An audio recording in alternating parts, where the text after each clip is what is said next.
Hello जी, नमस्कार। स्वागत है आपका हमारे चैनल पे।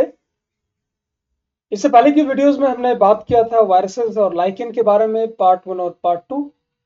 अगर आपने इससे पहले की वीडियो नहीं देखे हैं तो आप प्लेलिस्ट में जाकर के पार्ट 1 और पार्ट 2 देखें। आपको उसमें वायरस और लाइकेन के बारे में पता चलेगा। हमने डिस्कस किया था कि ऐसे चीज़ों को हम इंक्लूड कर रहे हैं इस उसमें कि जो 5 किंगडम क्लासिफिकेशन में ना ही वायरसेस को जगह मिली, ना ही लाइकेन को जगह मिली। तो इस पार्ट थर्ड में हम बात करने वाले हैं माइकोराजा के बारे में। और इससे पहले हम बात कर रहे हैं वायरस और लाइकेन के बारे में, पार्ट 1 और पार्ट 2 में। आप प्लेलिस्ट में जाकर पार्ट 1 और पार्ट 2 देख सकते हैं अगर आप वायरस और लाइकेन के बारे में जानना चाहते हैं तो बच्चों, मैं हूं डॉक्टर नूतन प्रकाश विश्वकर्मा। काफी वर्षों से मैं बच्चों को गाइड करता हूं। बहुत सारे एग्जाम क्वालिफाई किए हैं मैंने। 12+ ईयर का टीचिंग एक्सपीरियंस है। और उम्मीद करता हूं कि मेरी जो नॉलेज है उससे मैं आपको आपकी मदद कर पाऊंगा नीट का कंपटीशन क्रैक करने में। और आप अपने सपने जो है वो साकार कर पाएंगे एक डॉक्टर बनने का। तो चलिए आगे बात करते हैं हम आज एक नए टॉपिक के बारे में, जिसको हम पढ़ेंगे माइकोराइजा। माइकोराइजा होता क्या है कि जैसा मैंने इससे पहले लाइकेन के बारे में बताया कि फंगस और एल्गी का जो एसोसिएशन होता है, जो सिम्बायोटिक रिलेशनशिप होता है, उसको हम क्या बोलते हैं, लाइकेन। तो वो फंगस है और एल्गी, ये दोनों साथ में रहते हैं, दोनों को एक दूसरे से बेनिफिट है। और उसकी बेसिस पर हमने बहुत सारे लाइकेन्स के बारे में बताया था आपको। ऐसे माइकोराइजा क्या होता है, माइकोराइजा जब जो भी प्लांट है हमारे, तो प्लांट और कुछ फंगस के बीच में जो एसोसिएशन होता है उसी को हम माइकोराइजा बोलते हैं। माइकोराइजा कोई अलग से प्लांट नहीं होता, माइकोराइजा कोई अलग से ऑर्गेनिज्म नहीं होता जो आपको ऐसा लगे कि कोई एक ऑर्गेनिज्म होता होगा। नहीं, बिल्कुल ऐसा नहीं है। प्लांट्स के रूट में कुछ फंगस हैं जो एसोसिएशन में रहते हैं, जो सिम्बायसिस में रहते हैं, सिम्बायोटिक रिलेशनशिप में रहते हैं, जिससे प्लांट को भी फायदा होता है प्लस फंगस को भी फायदा होता है। इसको हम माइकोराइजा को फंगल रूट भी बोलते हैं। आप देख सकते हैं ये जो आपको प्लांट यहाँ पे ये प्लांट है और इसके रूट में आपको दिखाई पड़ रहा है कुछ माइसीलियम जैसा स्ट्रक्चर। देखिए, नेटवर्क जैसा एक अगर उलन जैसा स्ट्रक्चर दिखाई पड़े या आप इसको माइसीलियम जैसा स्ट्रक्चर देख सकते हैं। तो ये रूट्स जो है इनके ऊपर क्या है, फंगस का ग्रो हो गया है पूरी तरीके से। आपको ऐसा लग सकता है कि ये फंगस ग्रो हो गया है तो इसकी जो रूट है वो उसको डिग्रेड कर रहा है। नहीं, ऐसा बिल्कुल नहीं है। ये जो फंगस है, ये फंगस का माइसीलियम पूरा फैला हुआ है और ये रूट के साथ सिम्बायसिस में है, तो इसको डिग्रेड नहीं कर रहा है। तो माइक्रोराइजा जो सबसे पहले नाम दिया गया था वो एक साइंटिस्ट ने दिया था 1885 में, और साइंटिस्ट का नाम था फ्रैंक। ठीक है। तो symbiotic association roots of higher plant और कुछ फंजाई के बीच को हम क्या बोलते हैं, माइक्रोराइजा बोलते हैं। जो माइक्रोराइजा का एसोसिएशन होता है वो ऐसे में होता है जिनके पास ऐसी प्लांट के रूट में होता है जिनके पास प्लांट के पास रूट हेयर और उनके पास रूट कैप नहीं होता। हम आगे चल के जब एनाटॉमी पढ़ेंगे प्लांट्स का तो उसमें हम आपको पूरी तरीके से बताएंगे कि रूट हेयर और रूट कैप का काम क्या है, वो सारी चीजें हम देखेंगे। तो बेसिकली उन प्लांट्स में ज्यादा होता है जिसमें रूट हेयर और रूट कैप नहीं होता। बेनिफिट क्या होता है, फंगस को जगह मिलती है रहने के लिए और फूड मिलता है रूट से। जबकि जो प्लांट है वो क्या करता है, फंगस जो है वो प्लांट को वाटर को एब्जॉर्ब करने में और मिनरल को एब्जॉर्ब करने में मदद करता है ना। तो फंगस क्या करेगा, वाटर और मिनरल एब्जॉर्ब करेगा और वो किसको दे देगा, प्लांट को। और बदले में प्लांट से क्या ले लेगा, फूड और रहने की जगह, मतलब शेल्टर। तो mycorrhizal root shows a sparse a dense woolly growth of fungal hyphae on their surface, है ना। वुलन जैसा स्ट्रक्चर आपको दिखाई पड़ रहा है, यहाँ पे माइसिलियम फैला हुआ है जो फंगस होगा। लेकिन जो फंगस होता है यहाँ पर, अगर इसको देखें हम बहुत अच्छे तरीके से, ये प्लांट है तो आप प्लांट देख सकते हो, इसकी जो रूट से देखो पूरी तरीके से फैले हुए हैं, है ना। ये क्या करता है, प्लांट क्या देगा उसको, फोटोसिंथेसिस करके उसको फूड देगा और उसको बदले में क्या देगा, वाटर और मिनरल देगा। तो mycorrhiza usually remain in the upper layer of the soil with abundant organic matter, है ना। माइक्रोराइजा एक्चुअल में कहाँ पे होंगे, अपर लेयर ऑफ सॉइल पे होगा जहां पे ऑर्गेनिक मैटर बहुत ज्यादा होगा, ह्यूमस ज्यादा होगा। तो ह्यूमस क्या होता है, जब प्लांट की पत्तियां गिरती हैं, उसके टहनियां गिरती हैं, वो सड़ती गलती हैं पत्तियां पत्तियां, तो उसी को ऑर्गेनिक मैटर रिच होती है, उसी को ह्यूमस बोलते हैं। ठीक है। तो जो सबसे ज्यादा फंगल, जो फंगस के जो स्पीसीज हैं, जीनस हैं, जो कि क्या करते हैं, माइक्रोराइजा का फॉर्मेशन करते हैं, वो एग्जांपल याद रखिएगा आप, ग्लोमस स्पीसीज है, एमेरिटा स्पीसीज और बोल्टियस स्पीसीज।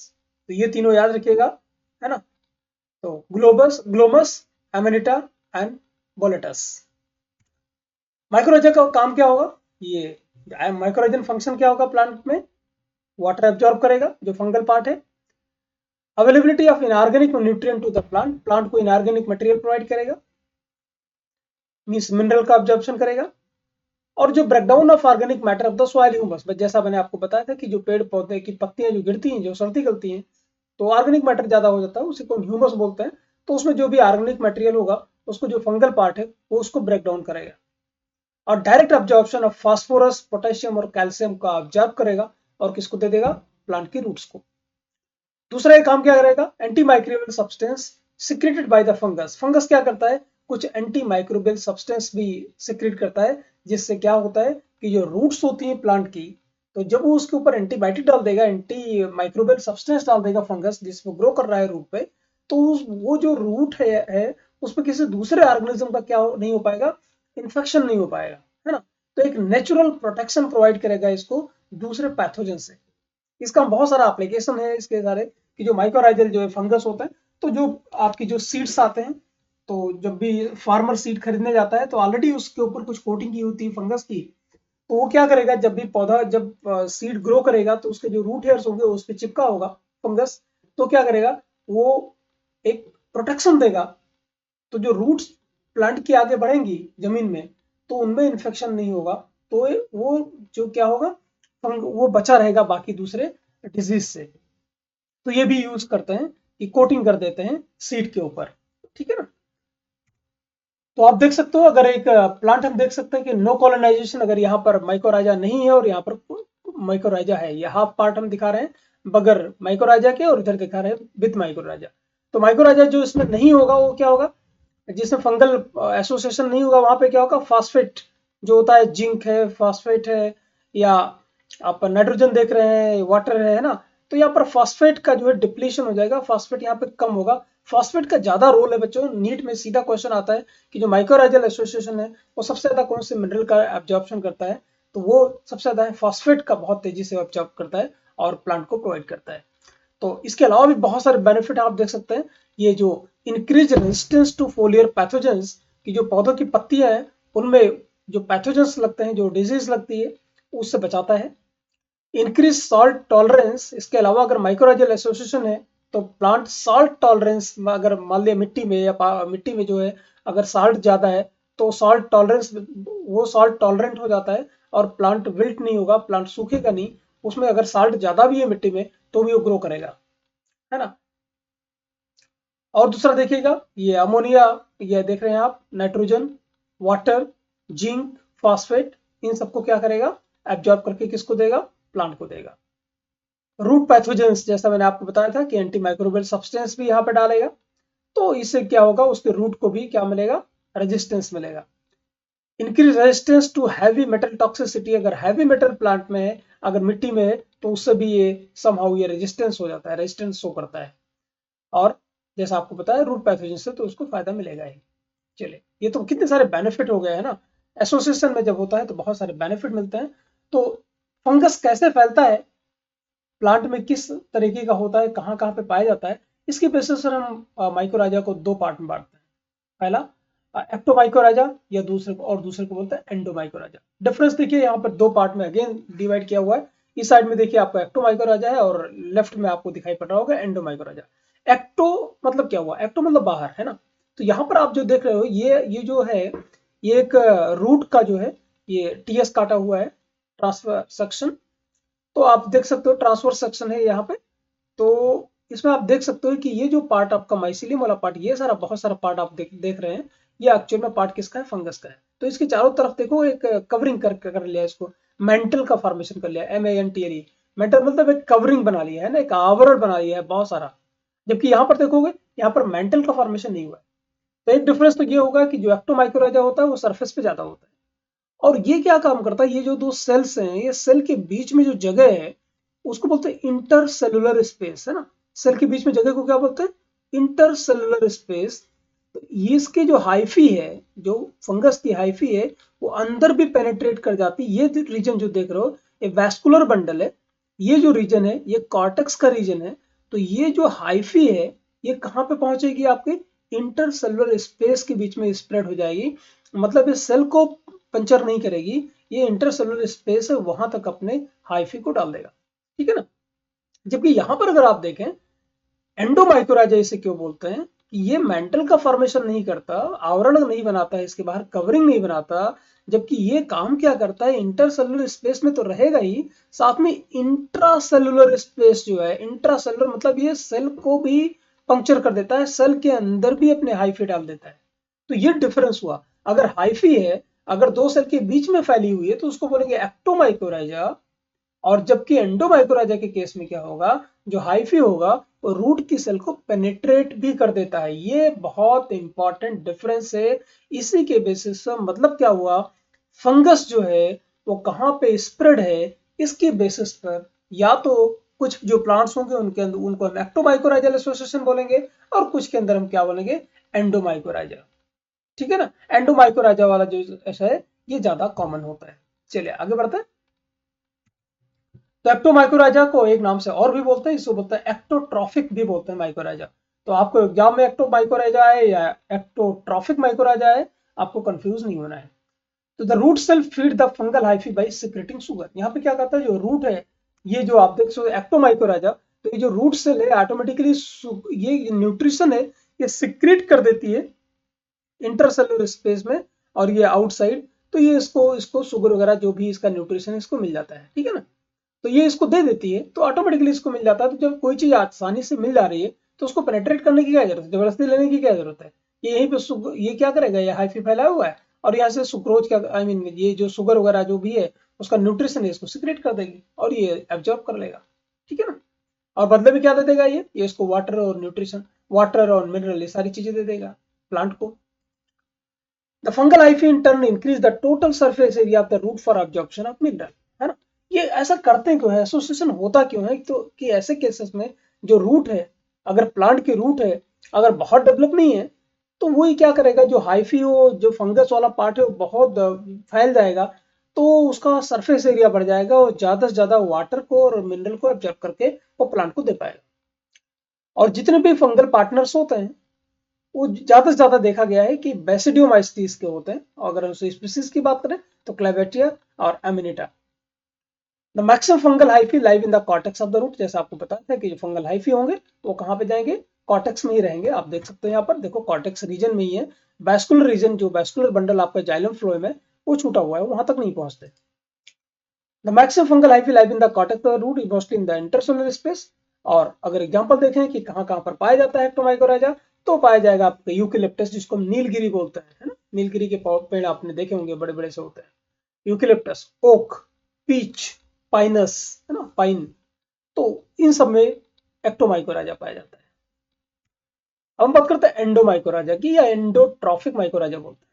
अब एंडोट्रॉफिक माइकोराइजा या एंडोमाइकोराइजा जैसा आपको बताया था कि इंट्रासेलुलर ग्रोथ होगी इनमें नरिशमेंट लेने के लिए, क्योंकि होता क्या है कि जो सेल्स हैं वो न्यूट्रिशन जो है वो उसको सिक्रेट नहीं करते, तो अगर सिक्रेट नहीं करेंगे तो सेल को पेनिट्रेट कर देगा, वहां से जाके ले लेगा।